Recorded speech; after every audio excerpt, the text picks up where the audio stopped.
Boa tarde, queridas irmãs e queridos irmãos. Que a paz, o amor e a luz do Mestre Jesus estejam conosco nessa tarde tão feliz, quando vamos ter a oportunidade de homenagear os 166 anos do lançamento do Livro dos Espíritos, em 18 de abril de 1857. A nossa querida Casa Luz Divina está promovendo, então, como a Tomoe já disse, o 36º Simpósio Espírita nesse mês. E todas as palestras são relacionadas a Allan Kardec, especialmente enfatizando temas como trabalho, solidariedade e tolerância, que foram por ele considerados como roteiro da ação espírita em favor de um mundo melhor. E nós que estamos no aprendizado da doutrina, que vive sob a custódia dos ensinos kardecianos, não podemos deixar de considerar a importância dessa tríade. Eu quero agradecer imensamente à direção da Luz Divina pela maravilhosa oportunidade de estudo e reflexão. E hoje nós vamos conversar um pouquinho sobre o trabalho na evolução espiritual do homem. Então vamos começar definindo o trabalho, bem como avaliando um pouquinho a sua origem etimológica. A palavra trabalho, ela vem do latim, tripalium, que é um termo formado pela junção dos elementos tri, que significa três, e pallium, que significa madeira. Então, era um instrumento de tortura que tinha 3 estacas de madeiras bastante afiadas e que era usado para castigar, principalmente na época do Império Romano. Desse modo, originalmente, trabalhar significava ser torturado. E quem trabalhava naquele tempo eram as pessoas destituídas de posse, como principalmente os escravos, né, trabalhadores braçais, e aqueles que não podiam pagar os impostos devidos, bem como aqueles que eram considerados culpados por qualquer delito cometido, por menor que fosse.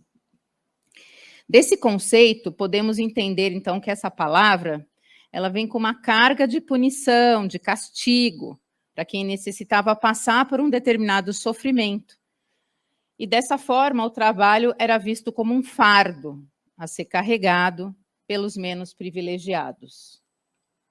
Nesse contexto de punição, nós podemos ainda entender, extrapolando para o castigo divino, originado do pensamento que nós fomos punidos pelo pecado original, quando Adão e Eva, expulsos do paraíso, tiveram que se alimentar com o suor do próprio trabalho. Afinal, o casal que estava aproveitando todos os privilégios e benefícios do Jardim de Éden, pela falha das suas condutas, foram destinados ao trabalho árduo, na busca de seus alimentos, na construção de moradia e no enfrentamento das intempéries de um planeta hostil. Ou seja, trabalhavam porque deveriam pagar pelo erro cometido. E desta forma, nós passamos a associar, com o passar dos anos, trabalho como algo não tão prazeroso, algo como punição, castigo, né? Enfim. Com o passar do tempo, o sentido da palavra passou a significar fazer uma atividade exaustiva, difícil, penosa. Então, já não era mais castigo, mas era algo bastante árduo para executar, do qual deveríamos nos esforçar bastante, como algumas atividades realizadas pelos trabalhadores braçais, camponeses, artesãos, agricultores, entre outros da época. O homem da pedra ainda não havia aprendido a linguagem falada, mas já tinha que buscar o próprio sustento na caça, na colheita de raízes, no esforço diuturno pela própria preservação e sobrevivência, assim como de sua família. Como podemos ver, a relação do homem com o trabalho, ela sempre foi conflituosa e revelava a necessidade de um esforço sobre-humano pela manutenção da existência, já, como vimos, bem antes da própria civilização. E essa visão permaneceu por muito tempo. Ao longo da história da humanidade e do planeta, encontraremos o homem escravizando o homem. Encontramos sempre as classes sociais mais favorecidas, seja pela linhagem de nascimento, como antigamente, ou enfim, a realeza, subjugando a plebe, ou o poder econômico das classes mais favorecidas, oprimindo os trabalhadores, e muitas vezes em condições subhumanas. E durante toda a história da humanidade, verificamos na maioria das sociedades o conceito de que os mais fortes direcionavam as regras, criavam as diretrizes, às quais os mais fracos teriam que ficar submetidos. E dessa forma eles realizavam os trabalhos necessários, inclusive aos sustentos dos mais fortes. Foi só no século XIV que começou a ter um sentido que hoje atribuímos como uso de forças, de talentos, de habilidades pessoais, humanas, para alcançar um determinado fim. Hoje em dia, se tratássemos de definir o comportamento do homem comum em palavras que expressassem os seus principais objetivos ao trabalhar, poderíamos falar em que o homem trabalha para ter como retorno maior riqueza, maior conforto, maior prazer, para poder tirar férias, passear, para poder comprar carros mais modernos, apartamentos bonitos, para viajar pelo mundo afora. Ou seja, a gente trabalha porque a gente quer ter condições de ter uma vida melhor, mais confortável, enfim. Poucas pessoas se inspiram em motivações um pouquinho mais nobres, pensando na eternidade, como se o trabalho fizesse parte de um aprimoramento moral, intelectual e espiritual, visando a vida que segue adiante após o nosso desencarne. Com algumas exceções, como Gandhi, Madre Teresa de Calcutá e o próprio Allan Kardec, entre algumas outras pessoas que já existiram, as tendências, elas evidenciavam nessas pessoas uma elevada posição espiritual, talvez até uma condição especial de missionários, quando as tarefas poderiam ser resumidas em ações em favor de um mundo melhor, em favor da solidariedade humana, da caridade, do exercício da tolerância e da fraternidade. Ações procurando a evolução espiritual. Allan Kardec, nosso homenageado, nos trouxe na seriedade do seu trabalho a codificação do espiritismo, sendo um exemplo de condução isenta e criteriosa. Com a sua investigação racional e científica, analisou meticulosamente, com observação, comparação, validação, os fatos, as mensagens e os fenômenos que resultaram na estruturação da doutrina espírita, tal qual hoje nós conhecemos, estudamos e seguimos. De 1854 até 1868, ele codificou 5 livros que são a nossa base de estudo e roteiro. O Livro dos Espíritos, o Livro dos Médiuns, o Evangelho segundo o Espiritismo, o Céu e o Inferno, a Gênese. E por meio dessas obras, pautadas na ciência, na filosofia e na religião, temos contato com a revelação de conceitos super importantes sobre nosso Pai maior, sobre o universo, sobre a humanidade, e um conjunto de princípios e leis que revelam de onde viemos e para onde vamos.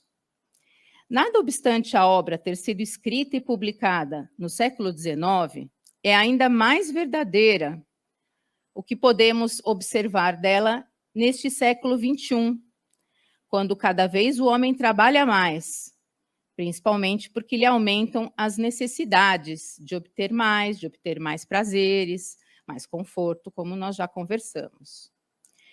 Por que será que nós trabalhamos tanto? Essa pergunta vem de encontro, muitas vezes, a nossas insatisfações. Muitas vezes falamos, nossa, eu não aguento mais trabalhar tanto, né? Cada vez nós ampliamos mais as nossas necessidades e fica um ciclo vicioso. A gente trabalha mais porque a gente gasta mais e a gente precisa trabalhar mais. E a gente acaba não pensando que talvez o trabalho devesse ter um outro significado para a gente. Cada vez mais nós ampliamos as nossas necessidades. O desenvolvimento nos traz inúmeras necessidades que nós desconhecíamos no passado. E essas novas conquistas trazem novas necessidades ainda, que, por sua vez, vão gerar mais trabalhos, mais desenvolvimento, isso em todas as áreas do planeta. Hoje, nós nos vemos cercados de desenvolvimento de toda a ordem, que nos trazem uma série de benefícios, que são muito importantes, nos trazem grandes facilidades, nos trazem mais acesso à higiene, maiores informações sobre como cuidar da nossa saúde, além de mais conforto e segurança, entre outras facilidades, inclusive com o desenvolvimento tecnológico, do qual hoje ninguém vive mais sem.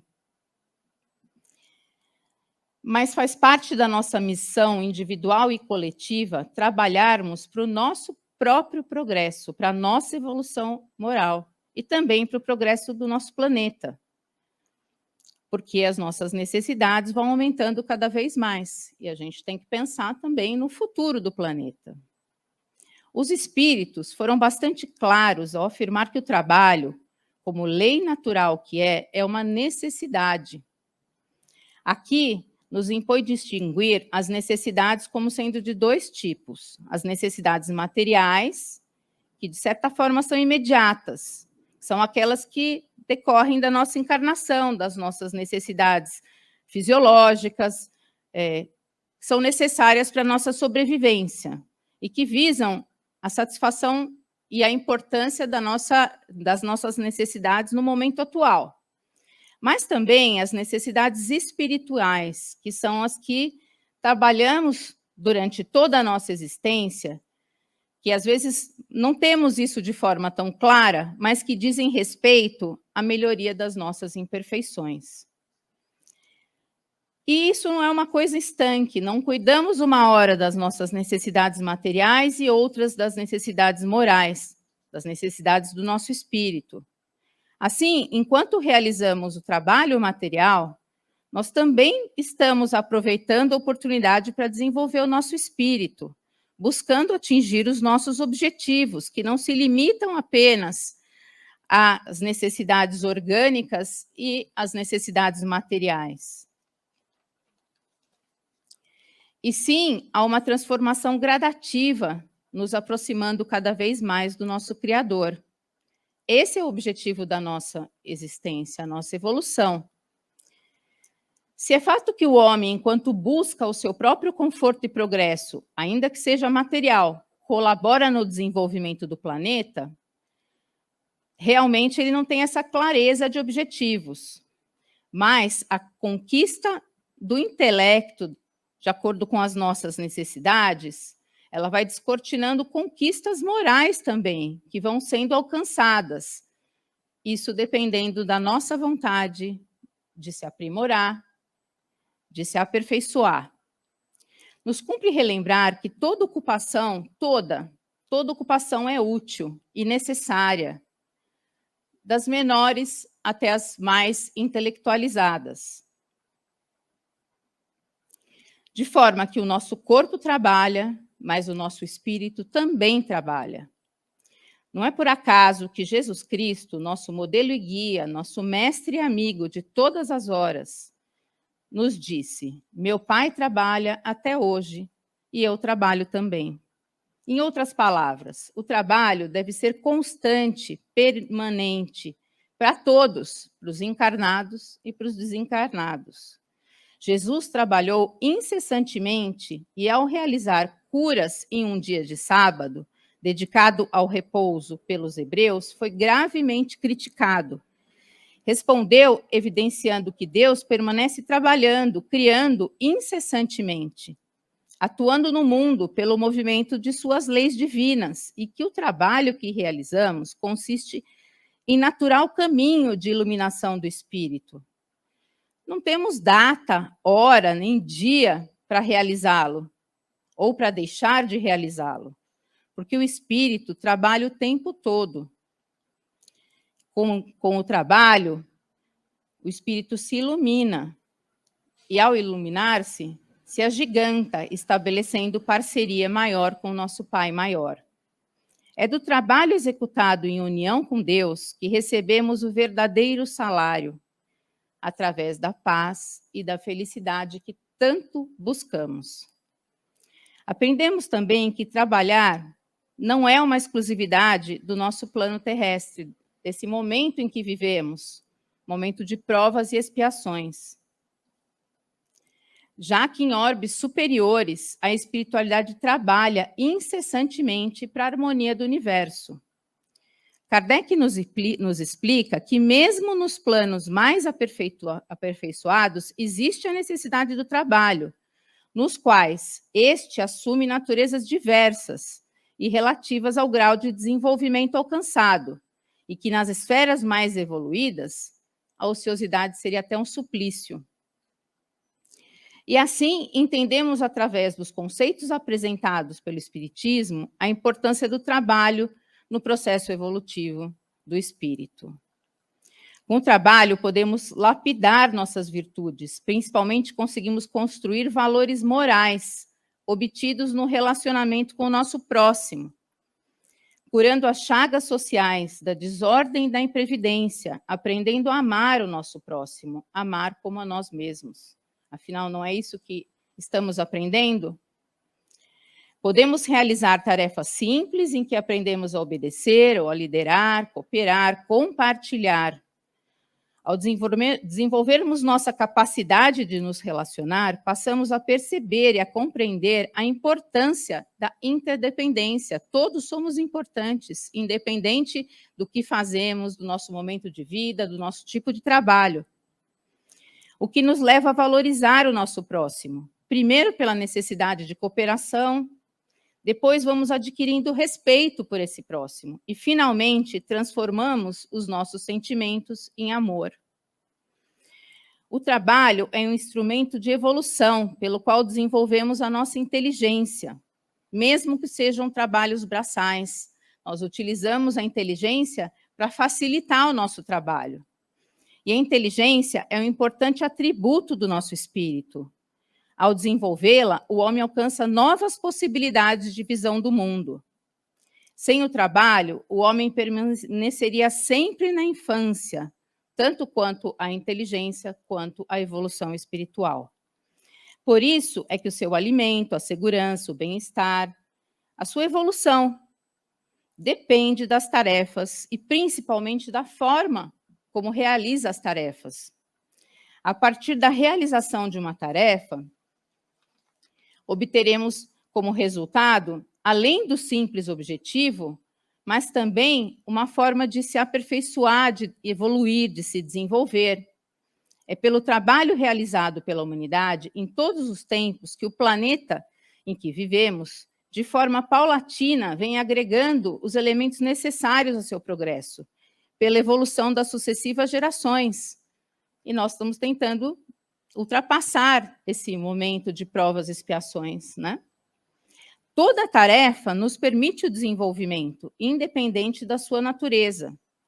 Como nos ensina a Joana de Ângeles, quando se refere ao trabalho, ao lado da oração, o trabalho vem sendo o mais eficiente antídoto contra o mal, porquanto conquista valores incalculáveis com que o espírito corrige as imperfeições, a disciplina e a vontade. Concluímos assim que o trabalho é efetivamente uma lei natural, ainda que o homem antigo não o compreendesse, e muitas vezes que, mesmo hoje, nós não consigamos compreender. Afinal, sempre tivemos esse conceito de que era algo penoso, algo árduo, e muitas vezes deixamos de realizar com o prazer e com a intenção, com o amor necessário. Ao longo dos séculos, ao longo dos milênios, a humanidade vem se desenvolvendo e nós, sob o influxo dessa mesma lei, geramos o desenvolvimento e progresso para que as próximas gerações futuras se beneficiem do nosso trabalho. Como espírito que somos, nós sabemos que criamos no passado, através de nossas diversas encarnações, o progresso que nos trouxe até aqui. E obteremos no futuro o progresso que estamos realizando com o nosso trabalho presente. Então, por isso, o trabalho tem um valor independente do resultado obtido. Mesmo que a gente não tenha o resultado que nós desejamos, o importante é executar a tarefa, fazendo isso com a nossa melhor boa vontade, com amor, revendo antigas posturas e posições, porque isso pode nos ajudar na nossa reforma íntima. O amor em tudo que fazemos é o que nos permite retirar de tudo a melhor parte, que consiste no aprendizado que ultrapassa a realização da tarefa e se converte em sabedoria para o espírito. Então, no Evangelho de Mateus, capítulo 7, versículos de 7 a 11, encontramos: pedi e se vos dará, buscai e achareis, batei e a porta e ela se vos abrirá. Portanto, quem pede, recebe, quem procura, acha, aquele que bate a porta, haverá se abrir.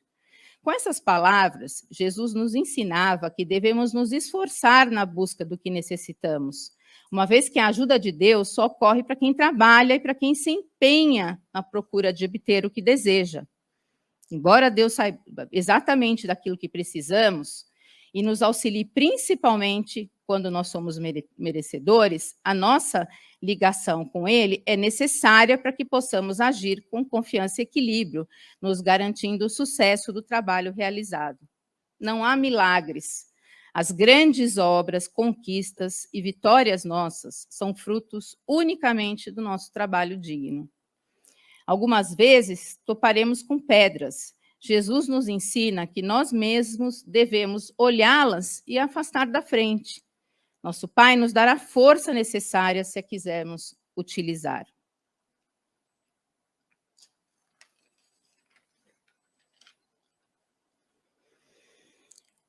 Recebemos também o ensinamento de que, fazendo o trabalho, muitas pessoas continuam queixosas, insatisfeitas, reclamando de tudo, revoltadas, principalmente com o tipo de trabalho que realizam. Sempre desejariam ter outras atividades, ou seja, a grama do vizinho é sempre mais verde que a nossa, né? Os que varrem as ruas gostariam de ser comerciantes, os comerciantes gostariam de ter trabalhos mais intelectuais, os trabalhadores do campo preferiam trabalhar na cidade. Todos se acham injustiçados, acham que trabalham muito, descansam pouco e que obtêm pouco retorno, principalmente como salário. Isso é porque no mundo observamos uma inversão de valores. Vivemos uma das principais ilusões arraigadas no nosso ser e que também causa um grande número das nossas aflições, que é confundir a felicidade com a inatividade, a paz de espírito com a ausência de responsabilidade. Trabalhamos aguardando ansiosamente o final de semana, o feriado, as férias anuais, e alguns até o período de aposentadoria, quando algumas pessoas conseguem ter um sustento garantido sem ter que ter muito esforço. As pessoas se desdobram em muitas atividades ao mesmo tempo para poder alcançar no menor tempo possível uma condição financeira que lhes possibilite a felicidade, mas que muitas vezes essa felicidade não vem. O descanso também é necessário, ele também é uma lei natural. É muito importante que a gente cumpra as nossas atividades, mas que a gente também refaça as energias para poder continuar cumprindo as nossas atividades. O pior momento é o momento do ócio, porque, em geral, temos tempo disponível para pensar e, às vezes, em coisas não tão edificantes, né?